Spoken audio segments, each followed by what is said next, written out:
ఈ రోజు నాకు రెండు పండుగలు. ఒకటి తెలుగు వాళ్ళ కొత్త సంవత్సరం ఉగాది. అటువంటి రోజుని ఒక మంచి గుడితోనే మొదలు పెట్టాలి కదా. రెండోది ఈ పార్టీకి మీకు అర్థమైపోయి ఉండాలి, బీకేపీ స్టోర్ లో మామిడాకులు ఇంకా పూలతో చిన్న అలంకారం. ఉగాది పచ్చడి అంటేనే తీపి చేదు పులుపు ఇవన్నీ కలుస్తేనే జీవితం అని అంటారు. అదే టైంకి మన కార్తీక్ కూడా వచ్చిండు, ఇంట్లో ఫర్నిచర్ కావాలని.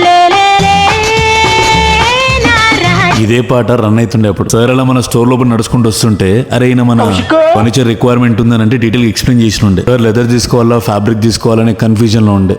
అన్ని క్లారిటీస్ ఇచ్చి ఫైనల్ గా బిల్ క్లోజ్ చేసినుండే. ఉగాది స్టార్ట్ అయ్యి ఒక 3 hours లో 4 ఆర్డర్లు క్లోజ్ చేసినుండే. ఉగాది కదా, చిన్న గెట్ టుగెదర్ ఉంటే వెళ్ళుండే. ఆడికి మన డైరెక్టర్ మెహర్ రమేష్ కూడా వచ్చారు. వీళ్ళందరితో మాట్లాడుతుంటే అప్పుడప్పుడు మన జలశ్రవంతి కూడా కలవగలగాలి అని అనిపిస్తుంది. ఈ ఈవెంట్ లో తిన్న ప్రతి ఒక్క ఐటమ్ ది బెస్ట్ ఉండే. ఆడికించి మన ఇంకో పండుగకి ఉస్తాద్ భగత్ సింగ్, ఇక మన దిలీప్ బా ఇంకా సాయిబా ఆల్వేస్ లేట్. మళ్ళీ ఫ్యాన్స్ అంటారు నేను పవర్ స్టార్ ని చూసి బ్లష్ అవుతుంటే డుడుగా నన్ను చూసి బ్లష్ అవుతుండే. ఇక ఇలా మన కొత్త సంవత్సరము చాలా సంతోషంగా మొదలైంది.